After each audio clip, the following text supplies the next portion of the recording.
Terlihat dalam unggahan tersebut, pria berpeci tampak mengendarai sebuah motor sport. Dari belakang, terlihat pria tersebut menyerobot antrean SPBU saat isi bensin. Terdengar obrolan dari perekam dari dalam mobil yang membicarakan pria berpeci tersebut karena menyerobot antrean. Sebenarnya mereka tidak mempermasalahkan kena serobot antrean.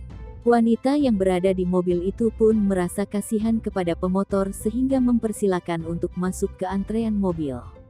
Tetapi ada juga wanita yang berada di mobil tidak suka dengan aksi pemotor yang tiba-tiba menyerobot antrean tersebut. Seusai terisi, pria tersebut membayar dan kemudian melanjutkan perjalanan. Apesnya pria berpeci itu justru langsung kena karma instan. Motor yang ditungganginya ternyata mogok dan tidak bisa dinyalakan. Akhirnya, tampak seorang pria lain yang menolong pemotor itu untuk menyalakan motor.